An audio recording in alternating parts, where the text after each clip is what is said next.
Red book good book లాగా BRS కూడా ఓ pink బుక్ని రెడీ చేసుకోవాలనుకుంటోందా? అందులో తమను ఇబ్బంది పెట్టే వాళ్ళ పేర్లు రాయాలనుకుంటోందా? పార్టీ వర్కింగ్ ప్రెసిడెంట్ కేటీఆర్ మాటలు ఏం చెబుతున్నాయి? ఉన్నతాధికారులను ఉద్దేశించి ఆయన చేసిన వ్యాఖ్యలపై సివిల్ సర్వీసెస్ వర్గాలు ఎలా రియాక్ట్ అవుతున్నాయి? అధికారులు నిజంగా రాజకీయం చేస్తున్నారా లేక పార్టీలే వాళ్ళకు అంటగడుతున్నాయా? తెలుగు రాష్ట్రాల రాజకీయాల్లో ప్రస్తుతం ఒక స్పెషల్ ట్రెండ్ నడుస్తోంది. అధికారంలో ఉన్నప్పుడు ఆహా ఓహో అంటూ అధికారులతో పని చేయించుకున్న పార్టీలే ప్రతిపక్షంలోకి వచ్చాక అదే ఆఫీసర్స్ ని టార్గెట్ చేస్తున్నాయి. మళ్ళీ మేము వస్తాం, మీ అంతు చూస్తామని ఉన్నతాధికారులను బెదిరించడం కామన్ అయిపోయింది. ఇప్పటి వరకు అధికార ప్రతిపక్ష నేతలే పరస్పరం దుమ్మెత్తి పోసుకోగా ఈ మధ్య కాలంలో ప్రతిపక్షాలకు బ్యూరోక్రాట్స్ కూడా టార్గెట్ అవుతున్నారు. ఈ క్రమంలో తెలంగాణలోని తాజా పరిణామాలపై విస్తృత చర్చ జరుగుతోంది. రాష్ట్ర ప్రభుత్వం ఆధ్వర్యంలో అన్ని మండలాల్లో రేషన్ కార్డుల పంపిణీ జరుగుతోంది. ఆ క్రమంలోనే ఇటీవల హైదరాబాద్ జూబ్లీహిల్స్ నియోజకవర్గంలో కూడా కార్యక్రమం నిర్వహించారు. జిల్లా ఇన్ఛార్జ్ మంత్రి పొన్నం ప్రభాకర్ ఆధ్వర్యంలో లబ్ధిదారులకు రేషన్ కార్డులు పంపిణీ జరిగింది. ఈ కార్యక్రమంలో civil supplies corporation commissioner IPS అధికారి డిఎస్ చౌహాన్, జిల్లా కలెక్టర్ దాసరి హరిచందన పాల్గొన్నారు. అయితే ప్రోగ్రాంలో వాళ్లు చేసిన ప్రసంగాలు వివాదాస్పదమయ్యాయి. గత ప్రభుత్వాలు రేషన్ కార్డుల్ని ఇవ్వలేదని, ఈ ప్రభుత్వంలో తాము అలాంటి కార్యక్రమంలో పాల్గొంటున్నామని చెప్పారు అధికారులు. ఆ వ్యాఖ్యలు సోషల్ మీడియాలో బాగా ట్రోల్ అవుతున్నాయి. అటు బీఆర్ఎస్ కూడా దీని మీద రియాక్ట్ అయింది.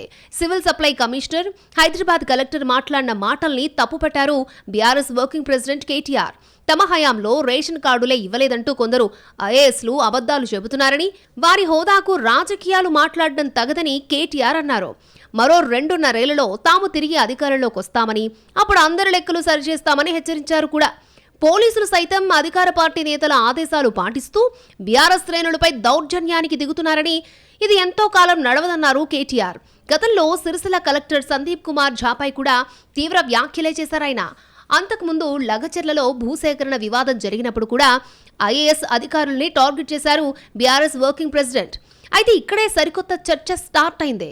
తాము అధికారంలో ఉన్నప్పుడు ప్రశంసించిన అధికారుల్ని ప్రతిపక్షంలోకి రాగానే విమర్శించడం ఎంతవరకు కరెక్ట్ అని మాట్లాడుకుంటున్నారు ఐఏఎస్ అధికారులు.